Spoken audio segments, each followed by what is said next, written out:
Yo, bienvenue sur C0, CZ pour te servir. Aujourd'hui, on va parler d'un super launchpad qui se lance. Alors, si ça te surprend, parce que comme tu sais, je suis pas forcément fan des launchpads, bah justement, tu vas comprendre pourquoi je me suis arrêté spécialement sur celui-là. Il y a de vraies raisons et je vais te les expliquer dans cette vidéo. Et avec ça, bien évidemment, on va regarder les actualités autour de Floki et nous, Ngrade. Bref, tu vas voir, programme chargé. Si tu aimes les cryptos, tu vas pas pouvoir faire autrement que de regarder cette vidéo au complet.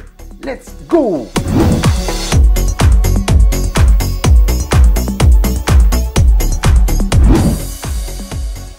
Alors avant toute chose, n'oublie pas, inscris-toi sur la chaîne YouTube et surtout active les cloches de notification afin de recevoir nos différents lives qu'on fait régulièrement. Ça serait dommage de les louper, surtout qu'ils sont 100% interactifs et que tu participes avec nous en donnant ton avis, tes idées, etc. etc. Alors côté actualité, le marché commence à se restabiliser. Vous avez vu qu'il y a eu des grosses chutes dernièrement. C'est pas encore fini. L'incertitude des marchés due à cette guerre en Ukraine, est-ce qu'elle va arriver, pas arriver? On ne voit pas comment elle pourrait être évitée.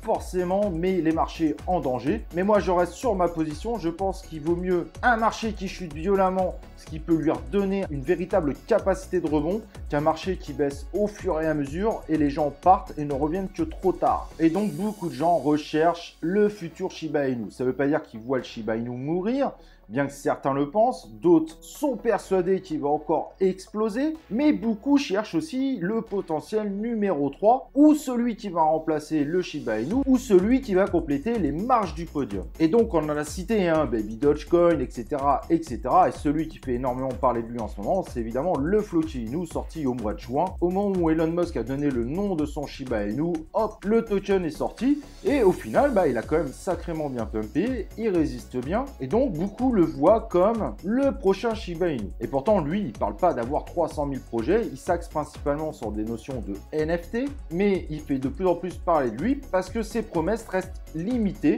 et semblent aux yeux de beaucoup d'investisseurs être un argument en or de ne pas avoir 300 000 projets qui n'arriveront peut-être jamais, mais d'avoir quelque chose de concret qui arrive. Bref, vous verrez, mais en tout cas, c'est vrai que Floki Inu fait de plus en plus reparler de lui dernièrement, à voir ce que ça va donner, bien évidemment, dans ce type de coin, personne ne saura réellement ce qui se passera. Pas forcément connu dans le monde des crypto-monnaies, surtout des particuliers, Ngrave, qui est reconnu comme le crypto wallet le plus sécure du marché, vient de lever une fois de plus 6 millions de dollars pour rester dans la course, pour évoluer. Ça montre bien que malgré les baisses actuelles, il y a un véritable engouement pour les investisseurs.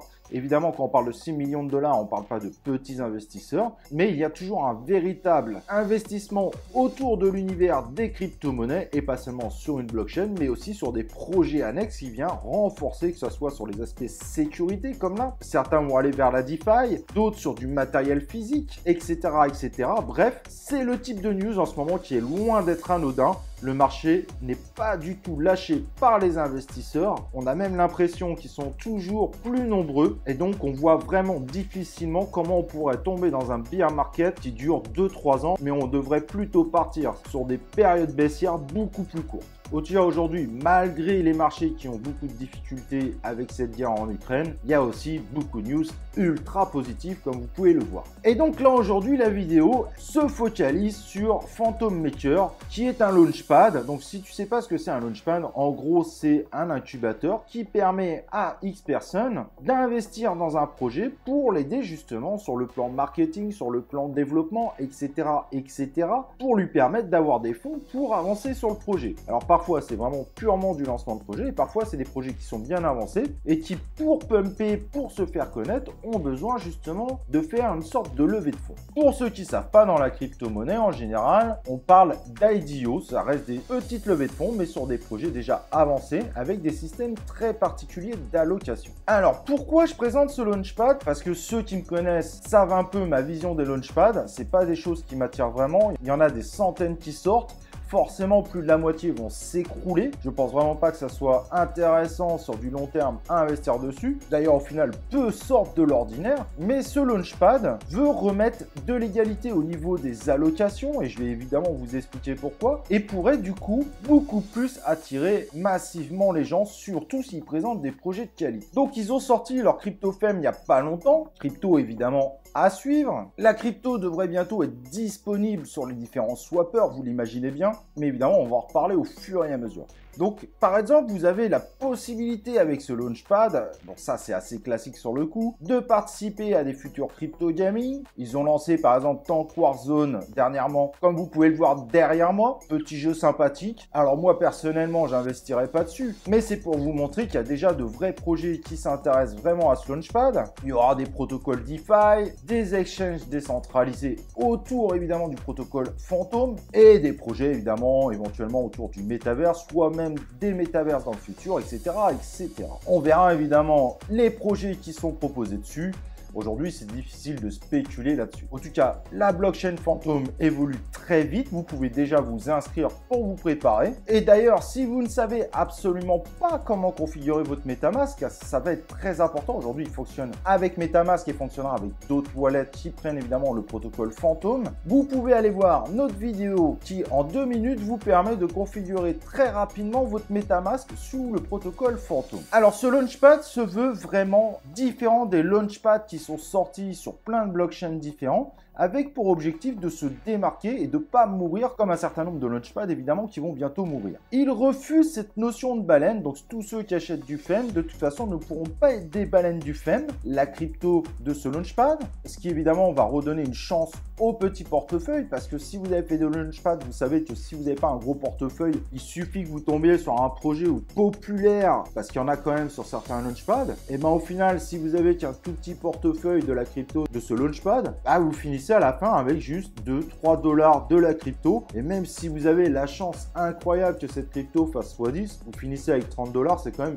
ultra frustrant. C'est d'autant plus intéressant que sur ce Launchpad, il force également une allocation minimum. C'est-à-dire qu'on va plutôt privilégier les petits portefeuilles, et si le projet est ultra populaire, les gros portefeuilles auront moins proportionnellement, de façon à s'assurer que les petits portefeuilles aient quand même un minimum qui ne soit pas frustrant et qui leur donne évidemment de revenir la prochaine fois.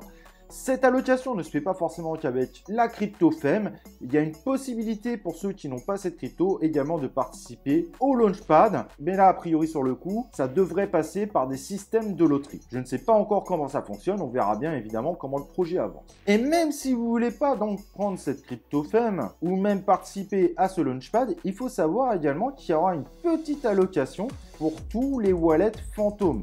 Donc ça vaut le coup que tu t'actives au moins une adresse sur le réseau Phantom. Par exemple, si tu as MetaMask, bah, tu vas juste rajouter le réseau Phantom, hop, ça va activer l'adresse. Peut-être qu'un jour, tu auras des allocations gratuites du fait d'avoir juste un wallet Phantom. On ne sait jamais, imaginons que la chance puisse nous sourire. Ça prend 2 minutes, c'est totalement gratuit.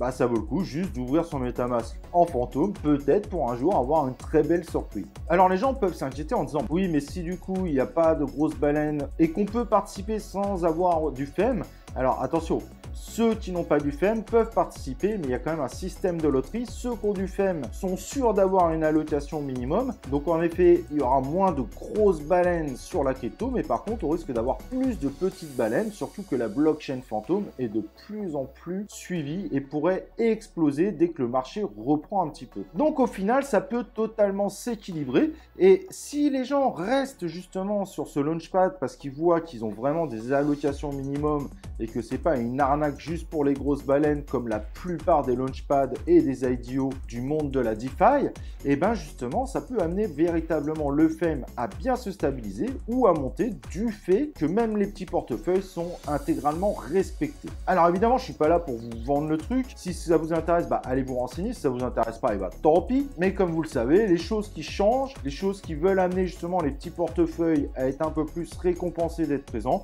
bah moi c'est des choses auxquelles j'adhère bien évidemment. Bah en tout cas si tu as des commentaires t'hésites pas, il y a une zone commentaire pour ça. N'oublie pas évidemment le petit like sur la vidéo et on se retrouve bien évidemment dans une prochaine vidéo de C0.